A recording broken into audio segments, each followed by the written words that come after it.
오늘 시간에는 우리가 소위 얘기하는 유익균과 유해균에 대한 이야기를 좀 나눠볼까 하는데요. 우리 인체에 도움을 줄 수 있는, 도움을 주는 유익균들은 어떤 게 있고, 그리고 소위 우리가 비만을 해지거나 혹은 설사를 유발하는 균들은 어떠한 균들이 있는지, 그리고 유익한 균들을 우리가 섭취하기 위해서는 어떠한 식품들을 먹어야 되는지 얘기를 좀 한번 나눠보도록 하겠습니다. 자, 일단은 다들 잘 알고 계시겠지만 유익균은 인체의 건강에 도움을 줄 수 있는 균들이고요.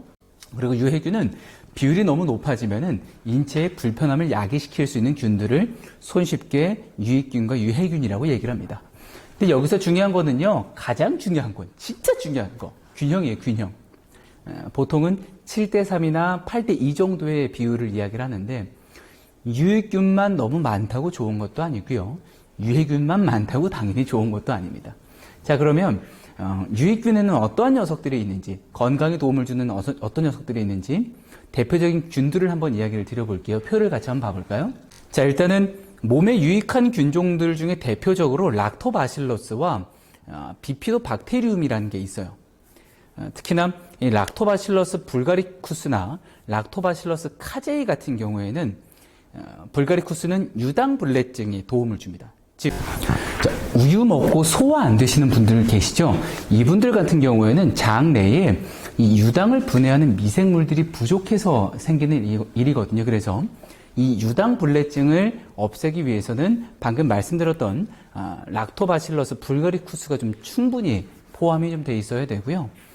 락토바실러스 카제이 같은 경우에는 소화관 내에 세균성 질환을 억제를 시켜줍니다. 세균성 질환을 억제를 시켜주기 때문에 꼭 필요한 녀석이라 얘기할 수 있겠죠. 비피도박테리움으로 한번 넘어가 볼게요. 비피도박테리움에는 참 여러 가지 균들이 있는데 그 중에서도 비피도박테리움 브레브란 녀석이 있습니다. 브레브. 이 브레브란 녀석은요, 세균성 설사에 굉장히 탁월해요. 즉, 세균성 설사를 막아주는 데 도움을 주는 균이고요. 락티스란 녀석이 있습니다. 락티스. 락티스는 대체적으로 유아의 대장에 주로 서식을 하는데요. 면역 조절 효과나 헬리코박터 활성 억제. 자, 그리고 여기에 핵심 중으로 하나 얘기할 수 있는 게 항생제에 좀 강해요. 항생제에 좀 강해서 항생제를 복용할 때 같이 복용을 하시면 도움을 좀 받을 수가 있습니다. 항생제를 복용하지 말아야 되는 이유들은 다들 잘 알고 계시죠? 흔히 말하는 오남용인데 요건 다른 장에서 풀도록 할게요. 자, 그리고 비피도박테리움 롱검은 과민성 대장 증후군을 줄여주는 균으로 알려져 있습니다. 이러다 보니까 우리가 병원에 가서 검사를 통해서 알 수 있는 게 있고요. 그리고 장내 미생물을 통해서 알 수 있는 것들이 있거든요. 내가 평상시에 어떠한 불편함을 지니고 있는지를 좀 보시면 내 몸속에 어떠한 유해균들이 부족한지를 볼 수가 있습니다. 유해균으로 한번 넘어가 볼게요. 이것도 표로 한번 좀 볼까요? 대표적으로 클로스트리디움균과 피르미쿠테스 그리고 엔테로박터라는 게 있는데, 클로스트리디움 퍼프린젠스 같은 경우에는 오염된 음식을 먹었을 때 설사를 유발을 하고요. 피르미쿠테스군 같은 경우에는 얘는 비만을 유도를 시키는 균이에요. 그래서 당 발효 증진을 시킨다든지 지방산을 과하게 생성을 시킨다든지. 엔테로박터 같은 경우에는 얘도 마찬가지로 비만 유도균인데요. 장 속에서 신진대사를 방해해서 소위 말하는 지방을 쌓이게 만들어주는 균이라고 생각해 주시면 될 것 같아요. 우리가 먹는 탄수화물도 당으로 전환이 돼서 다 쓰여지지 못하면 지방으로 전환이 되죠. 그래서 탄수화물과 지방 다 해당이 된다라고 생각을 하시면 참 좋겠는데요. 이러한 지방들이 대사가 원활하지 못하게 쌓이게끔 만들어주는 녀석이라 내 장 속에 이런 유해균들이 많다? 그럼 뭐가 될 수 있다?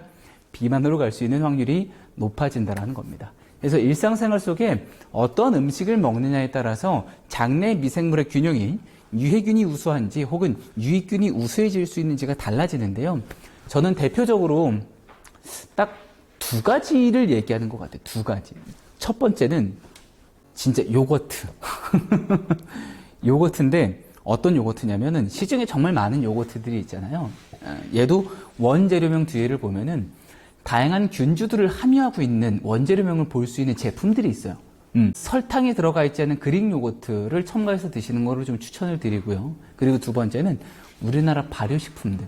저는 뭐 개인적으로 매실이라든지 이러한 마시는 종류들을 좀 좋아하거든요. 혹은 김치, 묵은지 같은 것들, 이렇게 장 속에서 오래 익혀진 것들, 된장이나 혹은 청국장은 말할 것도 없죠. 이러한 발효식품들, 우리나라에는 정말 좋은 발효식품들이 많습니다. 해서 평상시에 나의 좋은 균, 나쁜 균 말고 좋은 균들을 늘릴 수 있는 습관을 늘리고 싶으시다면 다량의 식이섬유의 섭취와 함께 더불어서 이 장내 미생물을 살릴 수 있는 또 탄력을 줄 수 있는 발효식품들을 챙겨 드시는 것은 어떨까라고 생각이 좀 들어봅니다. 자, 오늘은 가볍게 유익균의 종류와 유해균의 종류 중에 어떠한 것들이 대표적으로 있는지 한번 이야기를 좀 드려봤는데요. 이러한 균들이 균형을 맞출 수 있는 올바른 식습관이야말로 최고의 예방책이 되지 않을까 생각을 합니다. 자, 그럼 저는 다음 장에서 또 다른 컨텐츠를 가지고 찾아오도록 하겠습니다. 다음 시간에 만나요. 안녕.